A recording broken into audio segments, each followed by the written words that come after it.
the first thing that's going to get brought up is, well, we didn't have Ashton Jeanty for the first half of the season, or for however long, you know. You already know. And then if that at that point, then Fernando Mendoza gets thrown in, you've got the other safety blanket of, well, it's a rookie quarterback. I mean, not saying that they'll use that excuse, but the media definitely will. For damn sure, the media will. Overall, I don't know how long Ashton Jeanty is going to be out, but I think whatever they're saying, like if he couldn't put weight on his ankles or anything, I think it might be a high ankle sprain. I'm not too sure about it. The state of the franchise long term is you don't want to go and draft another great running back in next year's draft when you obviously have holes at like your defensive line, for example. Like the guy that they should have chosen, Caden McDonald, just had a field day on him last week. So like, Ashton Jeanty got hurt. Social media went into a goddamn frenzy when they heard this. Everybody started freaking out. They were thinking, "Oh my goodness!" First of all, the inside reporting teams for the Raiders or the beat writers made it seem like because he couldn't put pressure on his leg that it was possibly a knee. And like the players are on the field like praying and everything. Yeah, literally, they were like, the entire team took a knee, prayed in silence. Everybody's thinking like, this brother is cooked. And to be honest,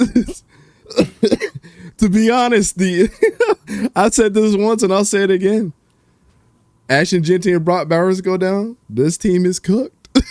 It just like if they will be a 0-17 team if they go down. Like I have no faith that they would be good. I mean, we already know that they're not going to be that great this season just by the way that they drafted. But I mean, if those two guys get hurt, I really don't know. But anyways, so what it presumably saw was social media have a frenzy because they were like, man, he might be out for the season.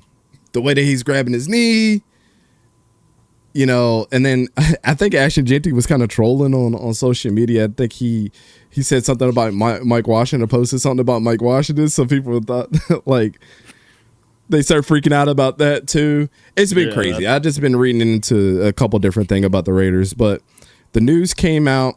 The brother's going to be okay.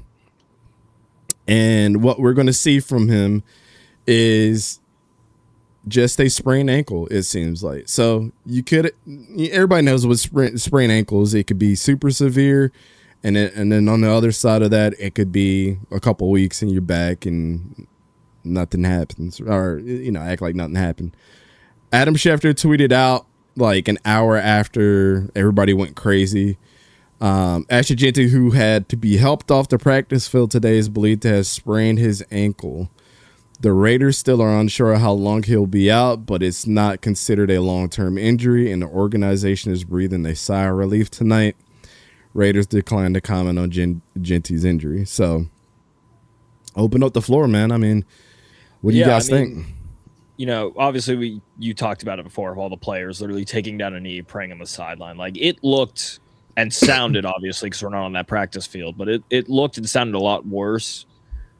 And then, as you just mentioned, confirmed to be a sprained ankle, which ranges about 1 to 6 weeks of, I'm no doctor, but from what all the research that I have seen, it is about 1 to 6 weeks for the sprained ankles. So, it's a possibility, maybe week 1 in Miami, but whether or not that's even true, like if week 1 is a possibility for Ashton Jeanty, I do think this is, this isn't exactly why they drafted Mike Washington, but do the smart thing. Let Jeanty rest and have Mike Washington be the one to kind of carry the load for the time being. Obviously, coaches have loved him. The fans have loved him. He's had a pretty okay training camp. He's had some good runs. Granted, a lot of holes have opened up for him. Pause. But, he's looked serviceable for this short time for Jeanty to recover. Don't rush him. Do kind of like what the Cardinals have done or are probably going to do for Jeremiah Love. That's why Tyler Algier is still there, even though they signed him in free agency. But, they had this thought of doing the 1-2 running back combo with those two guys. Unfortunately, your first punch is out now, but you still have Tyler Algier. Use him, utilize him. And I recommend the same thing for Mike Washington Jr. Utilize the man. Yeah, I mean, you chose him and by the consensus, he's looked awesome, even though he's sprung past a couple big runs. The second one, I wasn't like broke down that film. I've already told people on Twitter. I'm just like, okay, I think that was just a broken down play by the defense. I don't think that's happening all the time. Yeah. Versus, on the other side too is that, Mike Washington had a couple bad plays right after that people just failed to recognize, getting tackled in the backfield. But it's neither here nor there. I mean, I do feel better about Mike Washington than I would, I would say like his comparable with the hype is kind of like Caleb Johnson. But if you told me to pick one over the other and who would have a better career, I would probably say Mike Washington at this point. Yeah. I definitely think it's, he wasn't, or he knew that he'd be the running back too behind Ashton Jeanty. That's why he was drafted so high. Like he knew this expectation.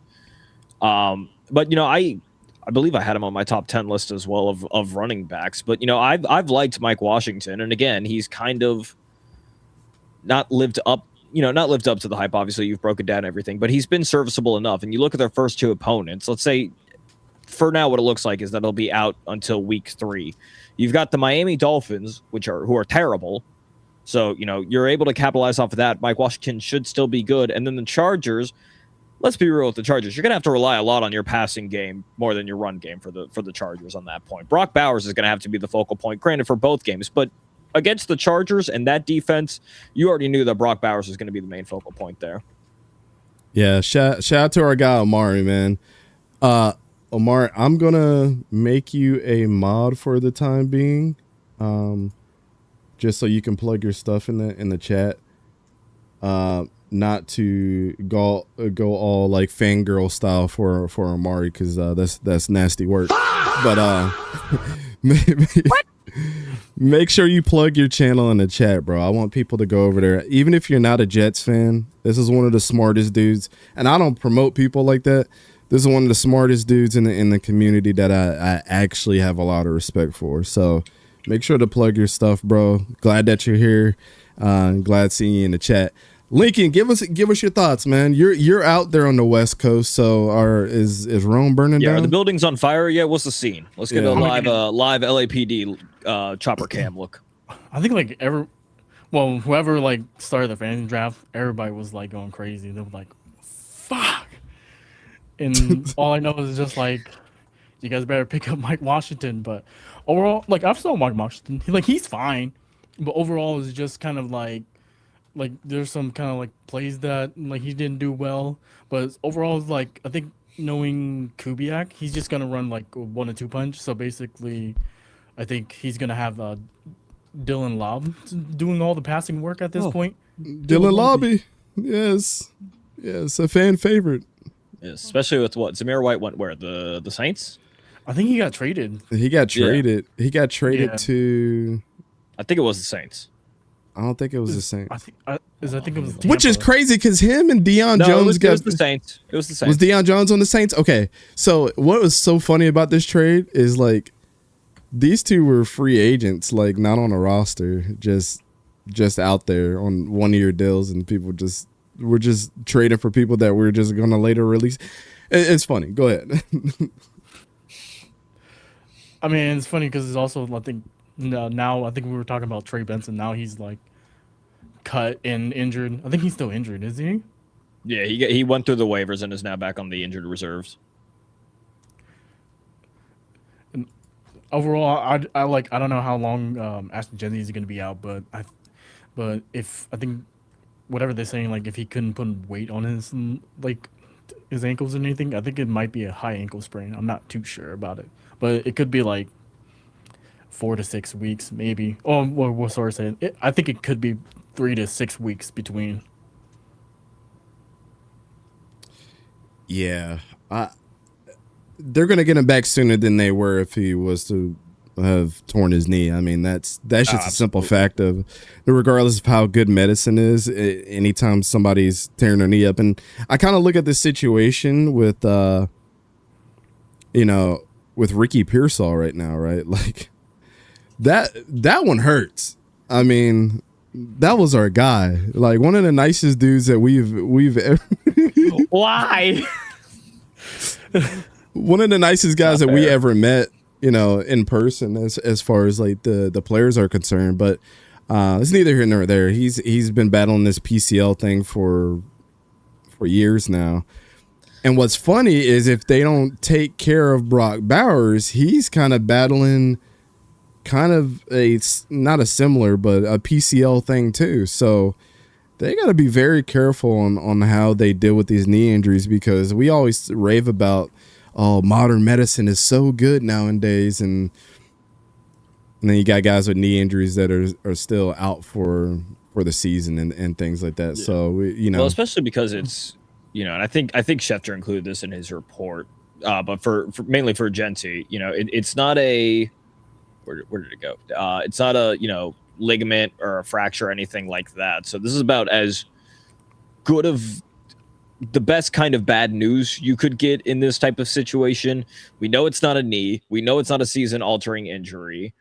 You know, there's no fracture, not a fracture, not a torn ligament, not long term. So all the prayers worked basically. Yeah. I am I don't want to say I'm scared for Ashton Jeanty. I'm just you know, this is not good news for Raiders fans whatsoever. I don't think you still can't look at an injury to your star player and be like, oh, it's okay. No, because he's pretty much, him or Brock Bowers are the two best players on your team. Are your focal points. Yeah. Well, outside of Max Crosby, right? But even Max Crosby has had some injuries over the years too that like people just tend to ignore as well. I don't know, if I was the Raiders, I take my time on Ashton Jeanty. Like I wouldn't rush him back in. Especially, well, here's the thing. How many head coaches and quarterback combos have we seen from the Raiders over the years? I think it's like we've had 4 combinations or something like that.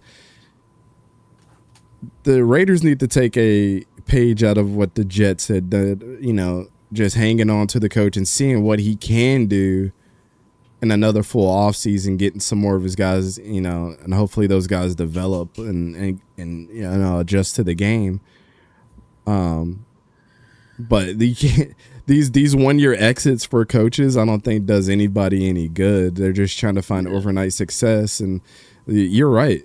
If you're gonna deal with this Ashton Jeanty thing, you better let it. What did we say last week? It's the same thing that we said last week.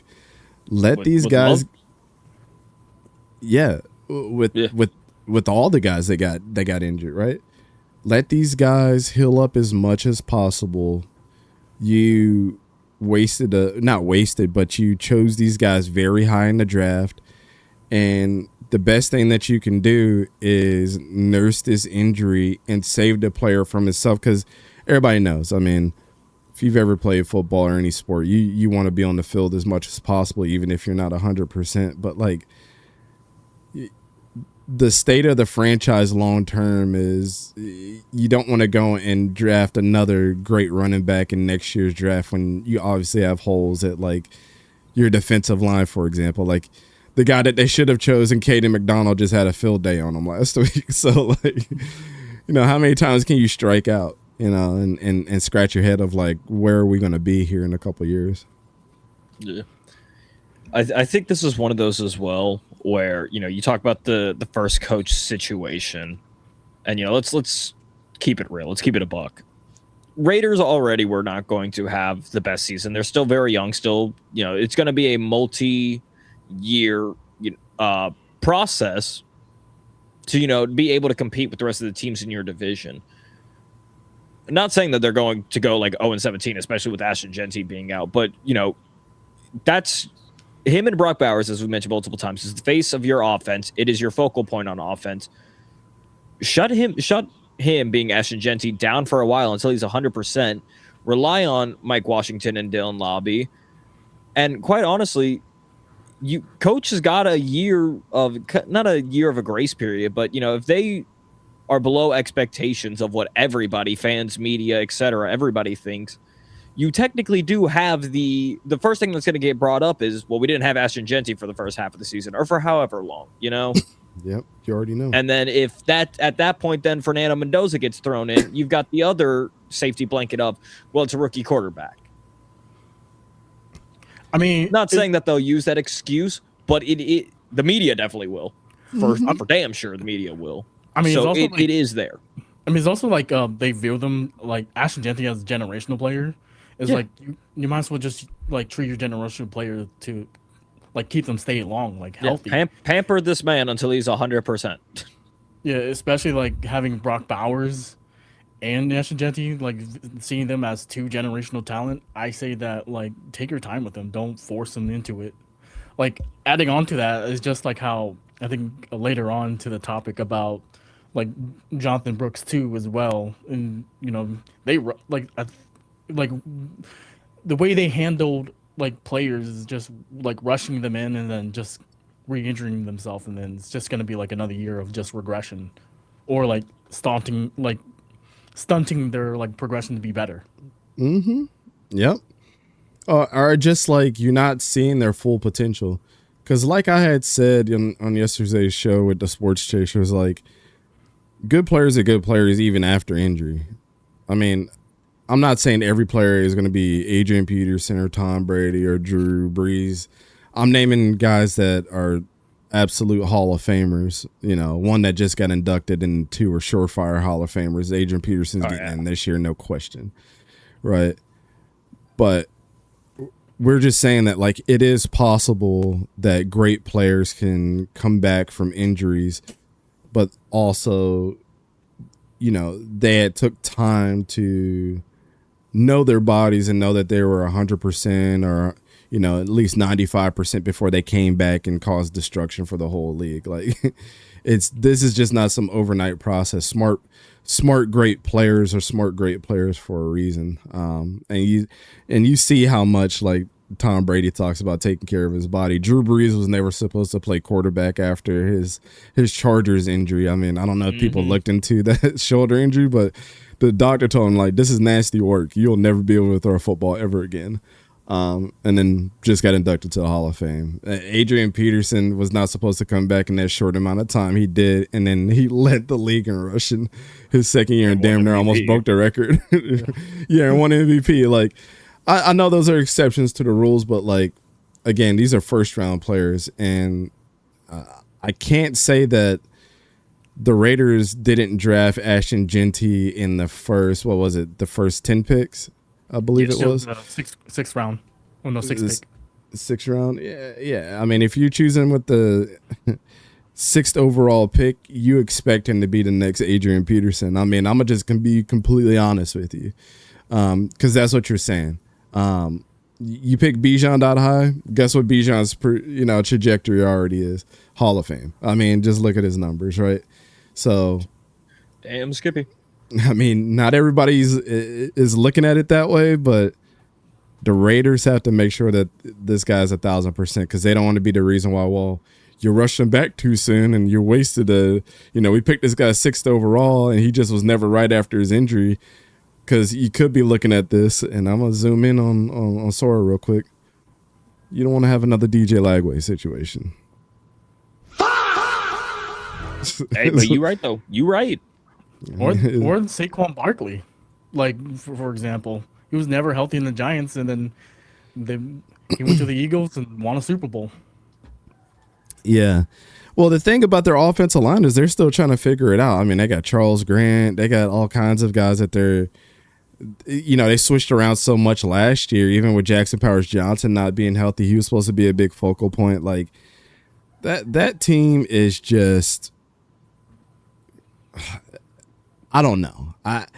It's kind of like the best way to explain the Raiders to me is you have all the pieces on the table and you got part of the puzzle piece together and you got 1,000 pieces, but you only got 10 of them bitches like completed, and you're trying to navigate your way through it.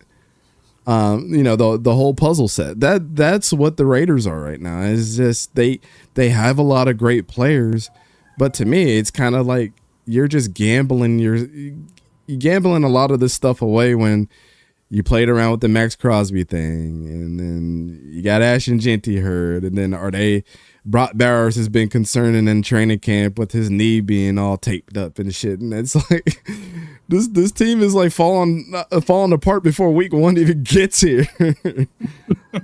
I'm not saying to raise the red flag, but like it doesn't help with this whole situation, and you have a rookie quarterback on top of that. You also got to wonder if, especially with this injury already happening of Ashton Jeanty, everything that you've already mentioned, the concern with Brock Bowers, and now on top of that, if Ashton Jeanty, if the Raiders don't start off hot, you got to wonder if trade deadline Crosby's going to want out again and ask for a trade at trade deadline. I mean, the Cowboys have been a hot spot that has been talked about for Max Crosby for months now too. So months, years.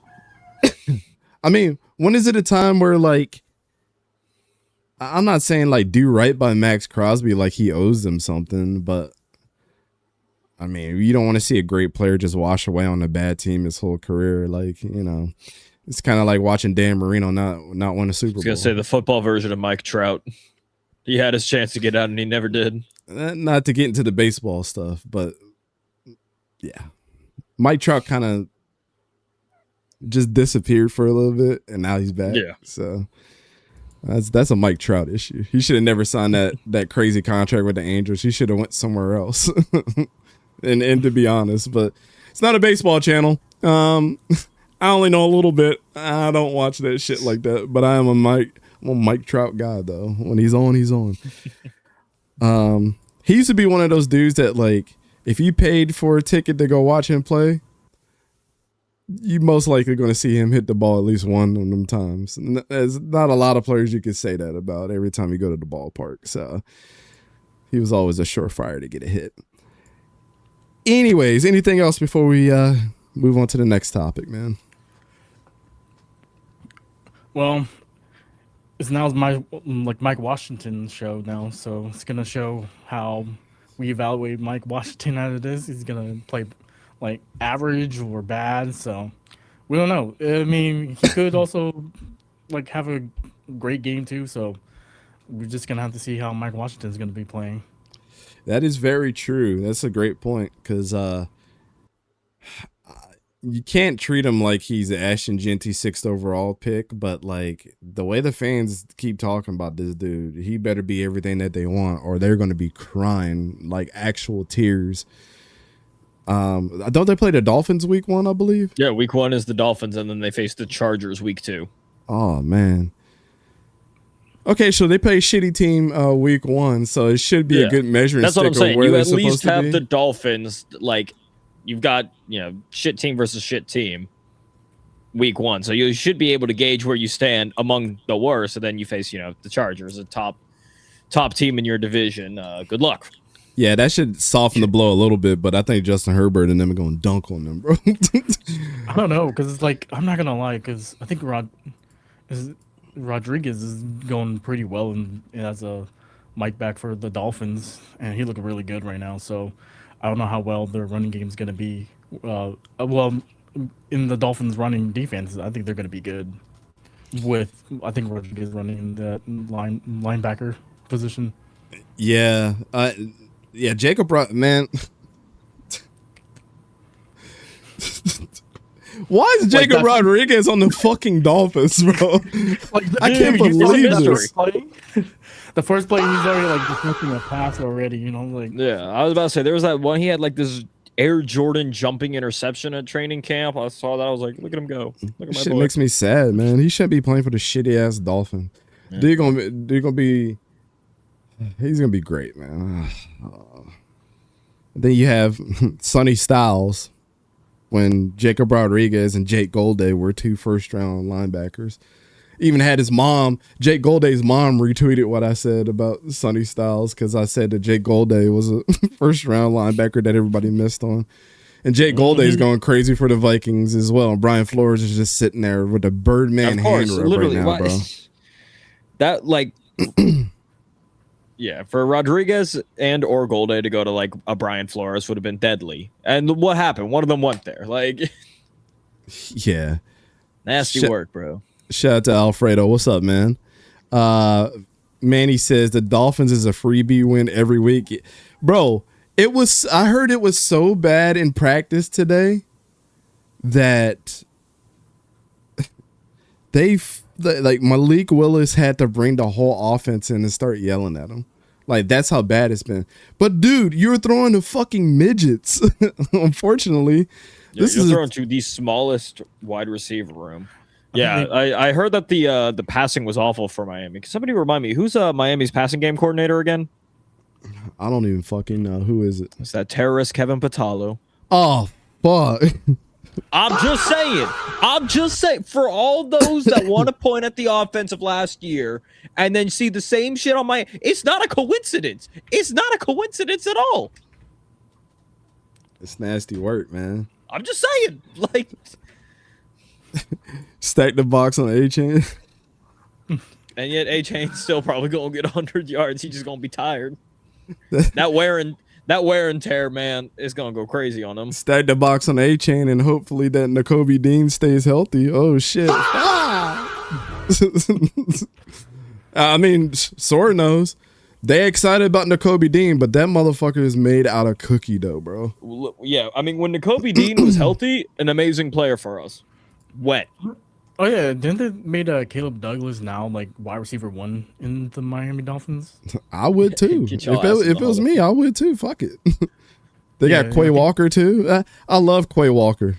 But that dude's gonna be backpacking the shit out of that defense. I'm telling you right now. him and I almost said Myles Garrett, Max Crosby are gonna be backpacking him, bro. And then Kwity Paye also, Kwity Paye's still there. I think Kwity Paye is like going through some injury stuff too, like a hamstring. Oh, is he? I didn't know that part. Oh, yeah. They also rushed in, like, I think Gerald McCoy. I think not Gerald McCoy. It's 4th rounder pick. He's the cornerback. I think they're rushing him. Oh, Jermont. You said Gerald. I was like, Gerald McCoy. Man, he follows me on Twitter. I was gonna say, when did he unretire? Hold up, I missed it. When I know they're rushing back Jermont McCoy too, and then he like I thought his injury was like not 100%. That dude's got a hole in his knee, bro. Man, yeah, I mean, I don't know why they're rushing him back to play in this preseason. Like, he's another one. Like, he's another one that people are just like, let's just go to the team doctors. This is why I don't blame Baltimore when they brought Max Crosby and the doctors are like, hell no. Like, I mean, trust your people, man. But the team doctors are, of course, going to, I don't know. It's weird to me.